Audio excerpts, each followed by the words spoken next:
ഇടുക്കി നെടുങ്കണ്ടം താലൂക്ക് ആശുപത്രിയുടെ പ്രവർത്തനം പ്രതിസന്ധിയിൽ മിക്ക വിഭാഗങ്ങളിലും ഡോക്ടർമാരില്ല. ഗൈനക്കോളജി, ശിശുരോഗ വിഭാഗങ്ങളുടെ പ്രവർത്തനം പൂർണ്ണമായും നിലച്ച അവസ്ഥയിലാണ്. ദിവസേന 800-ലധികം രോഗികളെത്തുന്ന ഹൈറേഞ്ചിലെ പ്രധാന ആതുരാലയമാണ് നെടുങ്കണ്ടം താലൂക്ക് ആശുപത്രി. ആകെ 23 ഡോക്ടർമാർ വേണ്ട ഇവിടെ നിലവിൽ 9 പോസ്റ്റുകൾ ഒഴിഞ്ഞുകിടക്കുകയാണ്. പ്രസവാവധിയിലുള്ള ഡോക്ടറിനും പകരക്കാരെ നിയമിച്ചിട്ടില്ല. വർക്കിംഗ് അറേഞ്ച്മെന്റിലും ഒഴിവുണ്ട്.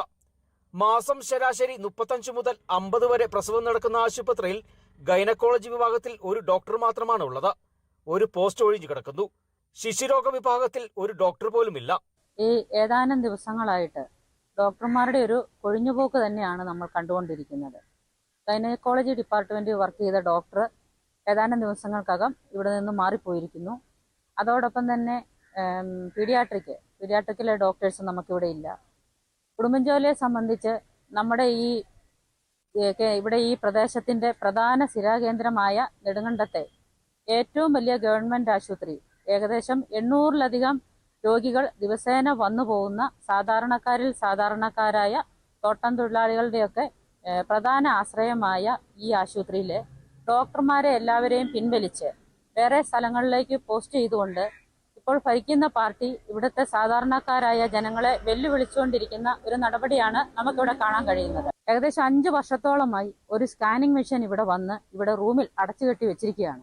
അത് തുരുമ്പ് പിടിച്ചിട്ടുണ്ടോ എന്ന് നമുക്കിനി ഒന്ന് അഴിച്ചു നോക്കണമെന്നാണ് എനിക്ക് ഈ അവസരത്തിൽ പറയാനുള്ളത്. മിക്ക വിഭാഗങ്ങളിലും ഡോക്ടർ ഇല്ലാതായതോടെ OPയിലെത്തുന്ന രോഗികളുടെ എണ്ണവും ഗണ്യമായി കുറഞ്ഞു. വിദൂര മേഖലയിൽ നിന്നും ആശുപത്രിയിലെത്തുമ്പോഴാണ് പലരും ഡോക്ടറില്ല എന്നറിയുന്നത്. ത്വക്കുരോഗ വിദഗ്ധൻ, അസിസ്റ്റന്റ് സർജൻമാർ, ഡെന്റൽ വിഭാഗത്തിലെ വിദഗ്ധർ എന്നിങ്ങനെ ഒഴിവുകൾ നിരവധിയാണ്. നഴ്സുമാരുടെ മറ്റും ജീവനക്കാരുടെയും എണ്ണത്തിലും കുറവുണ്ട്. ജില്ലാ ആശുപത്രിയായി നെടുങ്കണ്ടത്തെ ഉയർത്തുമെന്ന പ്രഖ്യാപനമുണ്ടാവുകയും തുടർന്ന് കെട്ടിട നിർമ്മാണം ആരംഭിക്കുകയും ചെയ്തതോടെയാണ് പ്രതിസന്ധി കൂടുതൽ വഷളായത്. 2022-ൽ പൂർത്തിയാവേണ്ട കെട്ടിട നിർമ്മാണം ഇപ്പോഴും ഇഴഞ്ഞു നീങ്ങുകയാണ്.